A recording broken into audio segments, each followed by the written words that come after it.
Every producer says they want 10 to 15K per record, but they're still taking $500 in a used Chick-fil-A gift card just to be on the album. So in this video, I'll give you the roadmap from I'm grateful for any placement to here's why my fee is 5 to 20K and how you, the label, will recoup that. And the best part is you don't need to become a lawyer or a manager in the process. Bonus points if you already have them though. Every major label release comes down to 3 questions. Number 1, publishing. How much of the song do you own? List everyone who contributed. Everybody is different when it comes to splits. In my personal opinion, it is best to just split everything evenly and call it a day. It is not worth fighting in the DMs and email chains. Then you have master royalty points. So how much of the recording do you actually own? Newer producers with majors, you should aim for 3 points. That's the industry standard. If they say, oh, we only do 2 points or we don't offer points, they're scamming you. Don't do that. You need to get your 3 points. As you get more and more records, you can push towards 4 or 5 points, and they'll say, we don't do that, no one ever does that. That's also a lie. They do that, just so you know. And with indies, you can often do anything from 15% of the actual master instead of points to 50% of the actual master, depending. It's very common that an artist has an 18% royalty rate with a label. If you negotiate 3 points, those 3 points come out of the artist's 18, not the label's share. So the artist ends up with 15 and you end up with 3. Now, let's say the record generates $1 million in revenue. The total artist and producer pool would equal $180,000. Your share of that would be 30 grand. That means that if a song makes $1 million, you're gonna walk away with 30 grand. That's before any kind of marketing costs, video shoots, advances, whatever they spent on the record initially, that's all gonna come out of the recoupment from both you and the artist. That could mean that the label walks away with $1 million and you and the artist get almost nothing, which is, don't even get me started. So in a perfect world where you somehow generate $1 million in revenue with 0 cost spent, you could walk away with 30 grand. But this leads me into my next part, advance. Think of the advance as money now so I can live, recouped later from my points. How big that number should be depends on your track record, you or your team's ability to negotiate, and your network. So if you have no big records yet, you're in the prove it mode. If you have some notable cuts or buzz, then you're emerging. If you have lots of Billboard charting #1s and plaques, you're clearly in demand. And if you're a hit maker, they need you and you're gonna charge whatever the hell you want. 2 is the artist size. So are they a small indie with 0 to a tiny budget, meaning they're gonna have to give you more on the master side? Are they indie with a real fan base? An example could be Russ, one of the biggest independent artists in the world. He has a huge fan base. Shout out Kiri, one of my previous writers on the team. He co-executive produced the entire Wild album. Are they a new major label artist?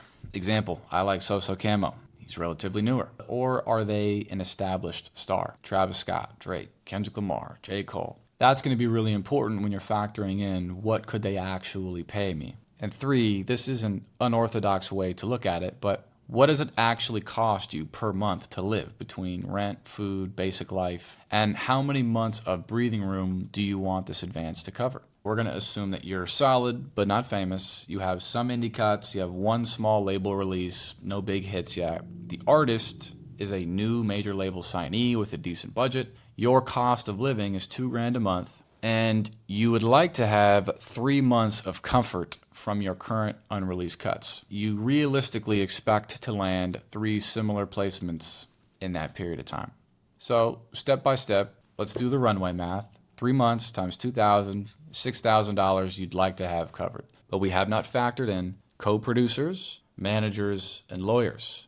And I'm gonna pop up something on the screen right now why most producers never make money. The first thing is that they have no team typically to separate them from the creative and the business side, which usually means that you take whatever terms they offer because you don't understand the business, you don't want to step on anybody's toes and make things awkward in the future. You say, I'll figure this shit out later. Newsflash, you usually don't figure it out later. The other issue is that everyone will use their own lawyers on the record instead of designating one to save costs. That adds up really quickly when you have 4 co-producers and each one of their lawyers is taking a fee on top of the negligible fee to begin with. And number 3 is being realistic about where the artist is at, what kind of budget they have, and where you're at in your career. So while it's nice to get paid 10 or 15 or 20 grand from a record, speaking from experience, there have been many records where we took $1,500, $2 grand, $3 grand, $5 grand. And even nowadays, we will work with an artist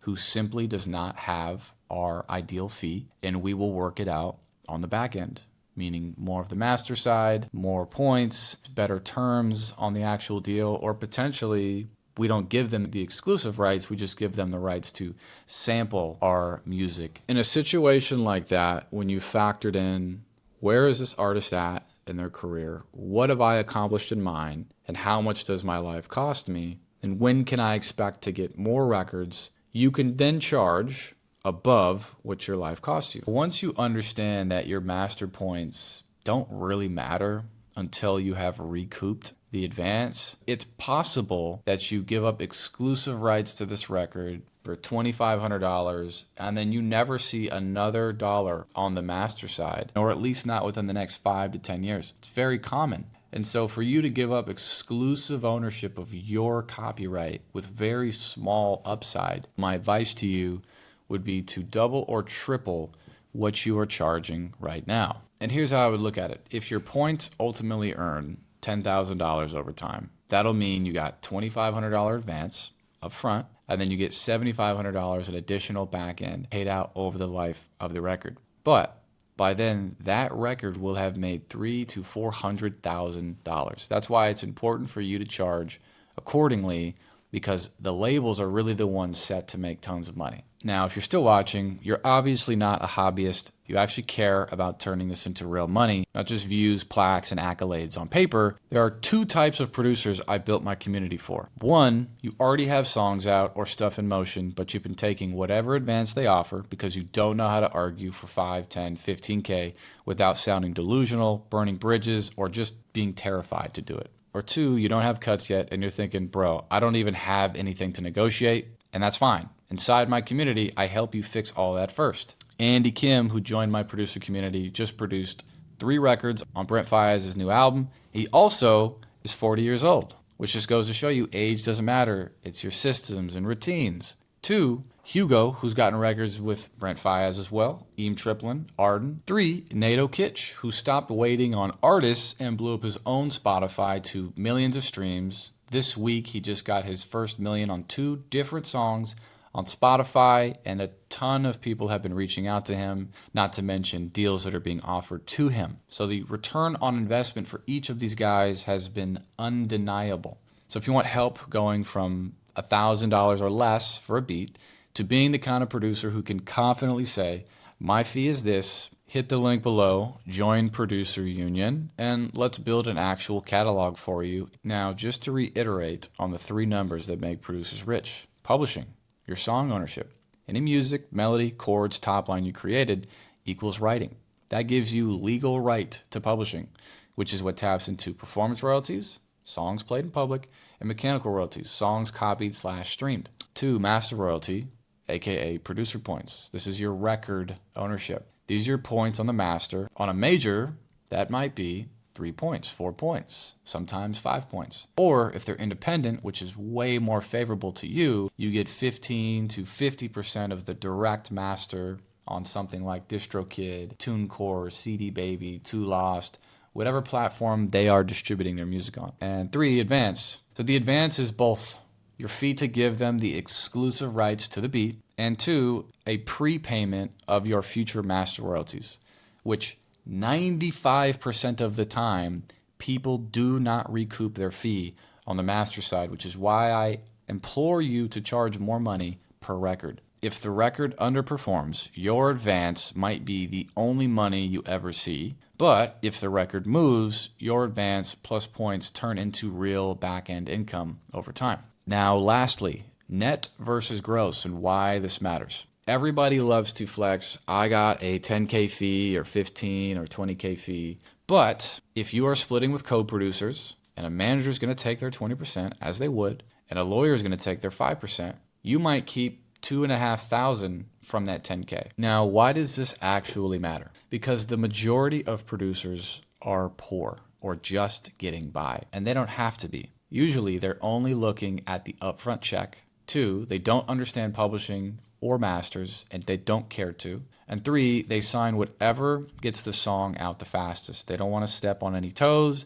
They don't want to negotiate any higher, and they assume that the first offer is the best offer and they leave it at that. Whereas the top tier producers protect their publishing, master points, and they keep a realistic advance in mind, and they think in net, not just in gross fee. Whether you are getting your first ever records or you don't have any and don't know where to start, this is why I make YouTube content and built my school community. I cannot tell you the hundreds of thousands, realistically several $1,000,000 I have lost out on getting taken advantage of, stabbed in the back, trusting other individuals instead of taking the time to fully understand what does all of this really mean.